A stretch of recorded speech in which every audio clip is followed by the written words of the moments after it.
Who is the one person whom you will never forget, and why?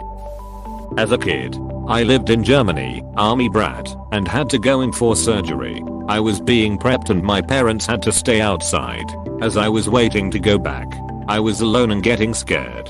A man I never met before, non-hospital employee, walking down the hall saw what was going on. He came in, comforted me, and gave me a magic quarter that would protect me through the surgery. That was 40 years ago, and I can still see his face. That sounds like something from beyond belief, fact or fiction. The guy on Omegle who didn't skip me, but instead proceeded to eat an entire orange, as if it was an apple with the peel. Absolute Chad. Based and orange build. I'll never forget the widow of the man buried in the cemetery plot next to grandmother's grave. She was there placing flowers near her husband's monument when she noticed me looking sad. While reflecting on Nana's life, she had recently died and I was sorely missing her. Close bracket. The kind lady came over with flowers and placed them on my grandmother's grave. I never saw her again. But when I'd pay a visit to the cemetery and saw fresh flowers on her husband's grave and also some of the same variety on my grandmother's, I knew who did this kind deed. When I was 12 years old, 50 years ago on Christmas Eve, me and a friend went Christmas caroling in my old Pittsburgh neighborhood to make some extra money. We get to this old house in an alley and knock on the door while singing. A very old lady answers the door with tears in her eyes and seemed so sad, but happy to see us. She asked us to step in because it was really cold out and asked us to continue singing. Now tears were streaming down her face after we were done singing every song we knew.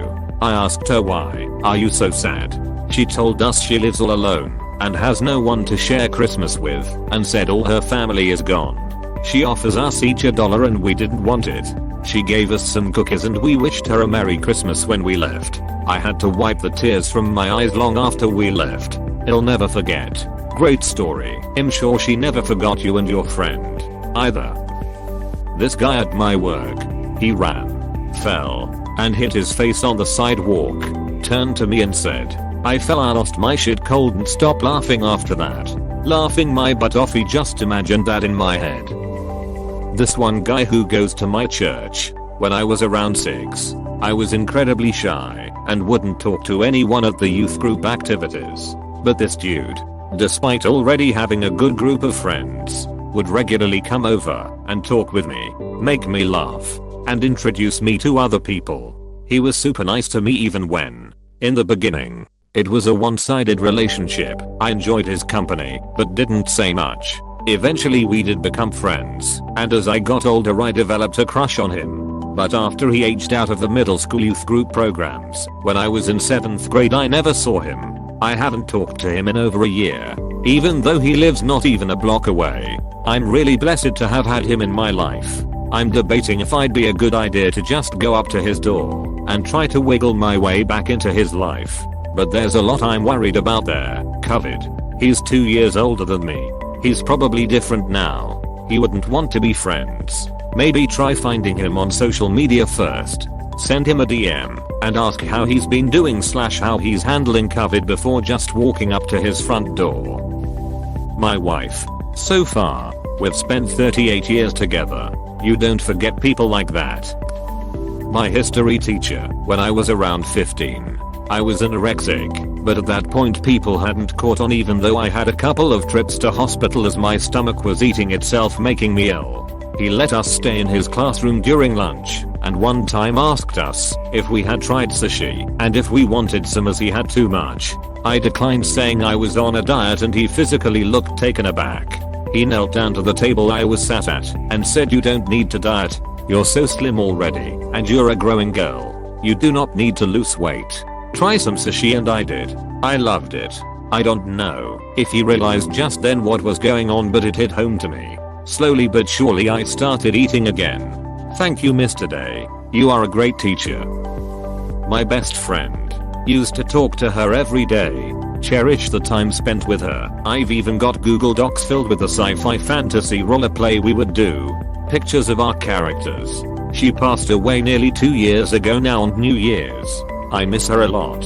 I'm so sorry. Cherish the memories in your heart. Thank you. I always will. me. I'm stuck with that idiot for the rest of my life. The ducking idiot in the bathroom behind the sink has ruined my life. Aside from the more obvious answers, because there are obviously many people each of us will never forget, the one odd one that sticks out to me is my ex-wife. Christmas time is always extra forceful in remembering things due to the fact that we split up on Christmas Eve. But even over a decade later, the memory of her and that life still reverberate in my mind daily. We had our shortcomings in the relationship, and life definitely put up hurdles, as it does with everyone, that we did not address properly. So it was best to go our separate ways. But life hasn't felt like it was on course since all of that happened.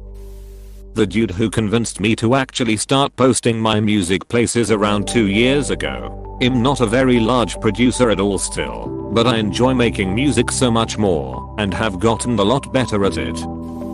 My high school English teacher, she listened and encouraged everyone. I've retired from over 25 years military service and started back at school. I want to be an English teacher.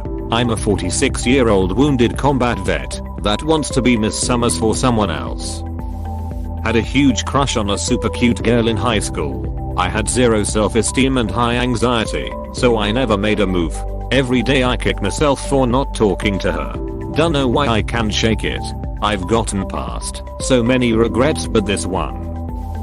I was in Afghanistan and talking with one of our interpreters in front of our fire base. A young boy walked up and began crying and yelling at me in Pashto.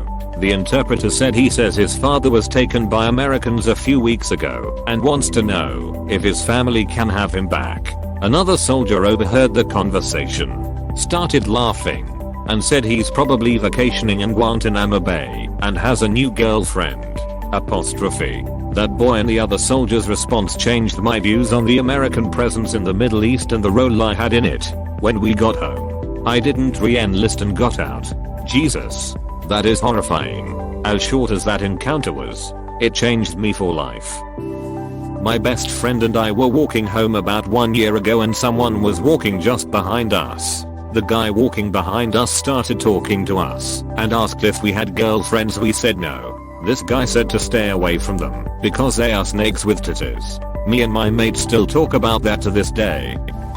Mom. She loved me for all my flaws. She was the glue that held everything together. My smiles just aren't as bright, and I miss her terribly every day. I'm so sorry for your loss. 70 here. My first professional gig was clinical microbiologist. I studied at the near earlier, low-tech microbiologists. Call her Jackie. As old then as I'm now. She was a loud, hard drinking, hard to like harpy. I never feared such people. When I knew her as a 23-something, she forgot every night everything I knew about diagnosing infections. Thing is, she liked me. She essentially did a mind dump into my thick young skull. What was cool? She had a bunch of infections in her youth. Polio. Black water fever. I thought that was shit hot for a microbiologist. Later, I did the same. Active TB. Lyme twice. She also gave me good life advice. She told me to be part of something bigger than myself. That's some damned powerful shit right there for a young snot. The big lesson for me was to mentor every person who could stand my presence in whatever place I was. Wow. That's a wonderful story. My old best friend. I still don't understand why she stopped replying. A friend in the CBs. We went to a school then on to Bermuda together. He was married and lived off base. He brought me homemade Christmas Eve dinner on his bicycle. A good 5-mile ride. He rode home with a buzz. If you read this, Tyrone. Thank you. One of my friends from RCL Bud fell asleep on my head when I was sleeping, and when I woke up, because of the bell I flicked up and threw her head straight into a chair. I should not be laughing. I should not be laughing. Is she okay? She's fine. She learned not to fall asleep on my head anymore. One time when I was working, an elderly man who regularly came into my work talked to me for a minute. He told me that seeing me made his day because I was always smiling and friendly to him whenever he came in, and he said I looked beautiful and natural. He said some other stuff too which was nice, like about my height, etc. It sounds silly, but I wasn't having the best day and it was just such a genuine compliment. Plus I think the fact that it came from an elderly man made it even more special. I won't forget him anytime soon. Guy I met in high school. Years before I knew I was me. He was a friend of a friend and we were both photographers. Ended up hanging out taking pictures of each other, not sexual, and smoking weed and just talking. Rarely do I find it that easy to simply talk to another human. Listening is strong. I was a nurse at a dialysis clinic. When you're on dialysis you go for 2 to 4 hours a day, 3 times a week. When you work there you tend to make friends with the people you care for, because you're around them so much. These people are there, so you can care for them, and keep them alive. I'd been there a while, and had made friends with a patient named Ron.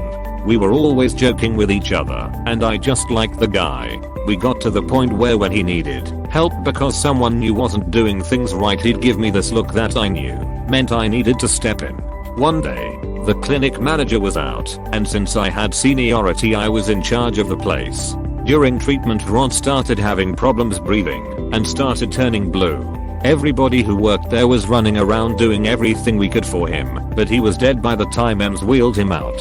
The thing that still hits me even today is that the last thing Ron ever did before he died was look up at me with these eyes that were a mix of wanting me to help him mixed with a fear I've never seen anywhere, and then went unconscious. He never woke up. My friend relied on me to keep him alive, used the last of his strength on this world to reach out to me, and I couldn't do anything to save him. I know there was nothing else I could have done. I know everybody there that day did everything they could for him, and we all did it right. I know for a fact that the reason he and everyone else got the care they did that day was because I was able to keep my shit together and step up and be the leader they needed. I know all of that.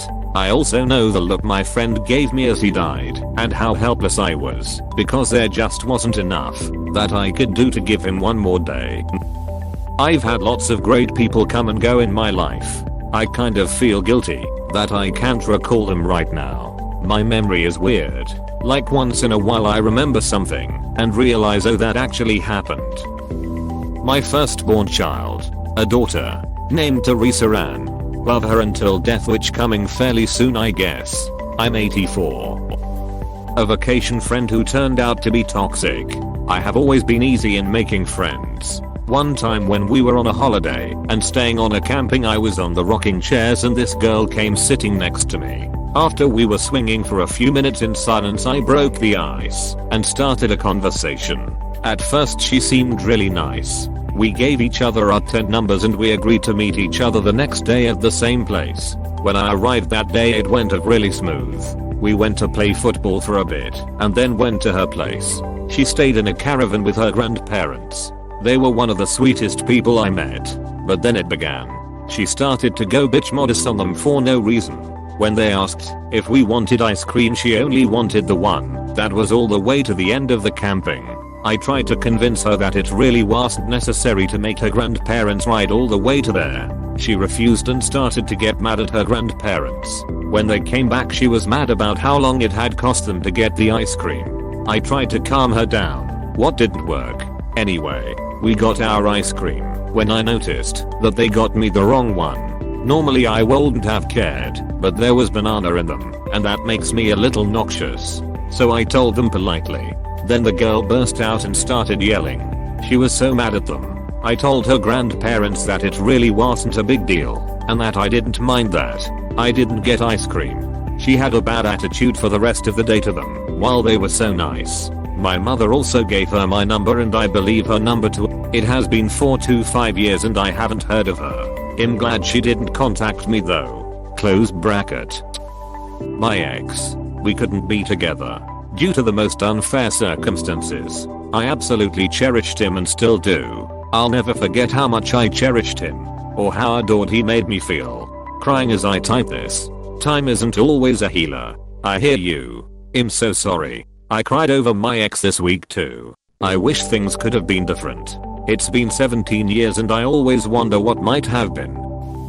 I had a friend who had the worst case of depression I've ever seen. He had 4 suicide attempts in less than a year. I think about him sometimes.